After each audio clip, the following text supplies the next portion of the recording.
안녕하세요 여러분, 유니TV입니다.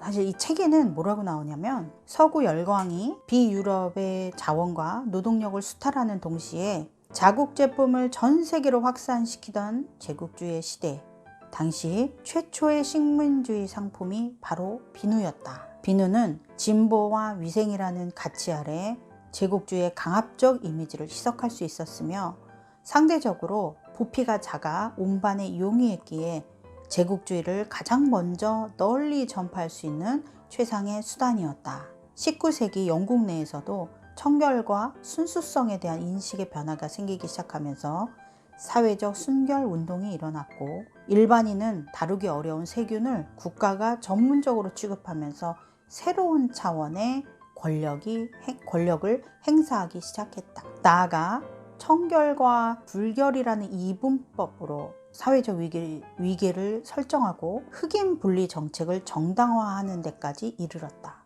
흑백을 구분하는 인종주의는 제국주의가 되기 전에 훨씬 전부터 존재해왔다. 문명세계는 빛과 어둠이라는 이분법적 세계를 토대로 구축되었으며, 어둠보다 빛을 중요시하는 사회에서 검은색을 띈 것은 차별받거나 배제되기 십상이었다 라고 써 있어요. 사실 빛은 중요해요. 이 세상에 빛이 없으면 어둠으로 얼룩지겠죠. 그러나 사람들이 이 어둠과 빛을 마치 인종에서 검은색을 띠는 것과 흰색을 띠는 것에 차별을 둔다면 이거는 말도 안 되는 이분법이에요. 그러나 비누를 가진 사람이 상류층이었고, 그리고 비누를 가지고 씻는 사람은 청결하고 비누를 가지고 씻을 수 없는 사람은 불결한 사람이라고 구분짓는 것 자체가 사회에서는 이미 평등하지 못한 사회를 보여주고 있죠. 근데 나중에 비누에 대해서, 역사에 대해서 이제 보고 비누의 발전사에서 보면 비누를 최초로 대중화시켰던 도브 비누 같은 경우는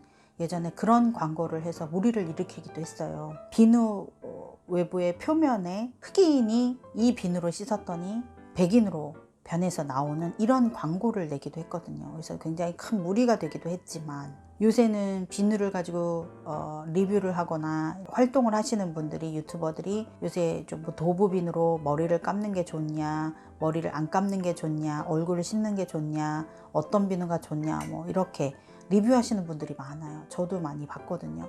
그런데 어느 한편으로 보면 그렇게 인종차별을 대놓고 하는 광고를 찍었던 도구 회사는 아마 지금은 그렇지 않겠지만 예전에는 그런 처음에 광고도 찍었다는 걸 여러분들 기억은 해주세요. 피부가 까무잡잡한다는 걸로만으로도 그냥 노동자로 취급을 받던 시대예요. 그 시대가. 그런데 그런 사람들도 피부를 씻고 깨끗하기 위해서 백인도 무던히 노력해야만 했던 그런 시대가 있었어요. 그러니까 인간의 위생과 청결을 목적으로 하는 비누가 은밀하면서도 직설적으로 제국주의에서는 어떻게 투영되냐면, 특히 영국 브랜드 피어스의 광고에서 확인할 수 있어요. 1789년 런던에 이발소를 차린 앤드루 피어스는 부자 손님들 위주로 안색 개선에 있는 효과가 있는 파우더, 그리고 그림책, 크림, 파우더 프림들을 만들어서 큰 인기를 끌었어요. 그러니까 이게 우리도 지금도 화이트닝이 굉장히 중요하잖아요. 어떤 제품이든 화이트닝을 굉장히 중요시 여기는데, 이게 지금뿐만이 아니라 예전에도 이랬다는 거예요. 그리고 1889년 그 후로부터 한 100년 이후에 배포된 피어스 광고 속에서는 난파선이 떠밀려온 해안가에 아프리카 흑인 한 명이 서 있어요. 그 파도에 떠밀려온 피어스 비누를 들고 아프리카 흑인 한 명이 이거 뭐지? 궁금하다. 이거 뭐지? 라고 서 있으면서 궁금한 표정을 짓고 있습니다. 이 광고의 타이틀은 바로 문명의 탄생입니다. 이게 아프리카인이 서구 상품인 비누와 접촉한 순간을 문명의 시작으로 명명한 거죠. 독일의 화학자 유스투스 폰 리비히 남작이 말한 한 국가가 소비하는 비누의 양은 그 문명의 척도다 라고 얘기했습니다. 20세기의 유니레버사의 대표 슬로건이죠. 비누는 문명이다 에서 언급하는 것처럼 그 문명, 바로 누구를 위한 문명이었을까요?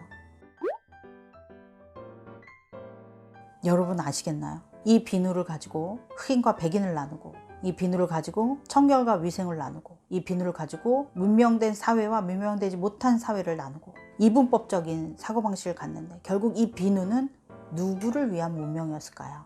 저는 이 세상의 모든 제품이 이거를 처음 만들어낸 국가는 있죠. 근데 그 국가가 이걸 상업화하고, 그 국가가 이걸 만들어내고, 이 제품 회사가 이걸 만들어내서 이거를 상업화시키고 대중화시킬 수 있어요. 그러나 이걸 먼저 발명한 나라는 문명국가이고, 먼저 발명하지 못한 나라는 문명국가가 아닌 것처럼 치부되는 거는 아니라고 생각합니다. 왜냐하면 어느 나라이든 그 문명을 먼저 받아들여서 재빨리 그 문명으로 그 모든 문화를 수용해서 그 문화를 사용함으로 인해서 이 국가의 모든 수준이 높아지고, 이 수준이 높아진 상태에서 모든 사람들이 행복하게 산다면 저는 그게 어느 나라가 먼저 발명했다가 중요하지 않은 것 같아요.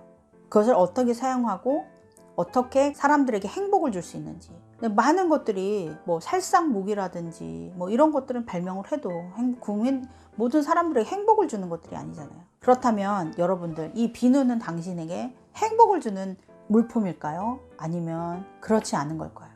저에게는 행복을 주는 물품입니다. 비누로 인해서 깨끗하게 씻을 수 있고, 그리고 비누로 인해서 좋은 향을 맡을 수 있고, 그러나 이 비누가 내가 사는 데 있어서 환경을 너무 많이 오염을 시킨다거나 그런다 그러면 좀 슬퍼지겠죠. 어차피 우리의 후대에 있는 사람들이 이 모든 환경을 누리면서 살 테니까. 그래서 사실 조금 더 좋은 친환경적인, 몸을 씻고 위생을 유지하되 이 자연을 망치지 않는 이런 것들을 만들어내는 우리의 노력이 필요하지 않을까 싶습니다.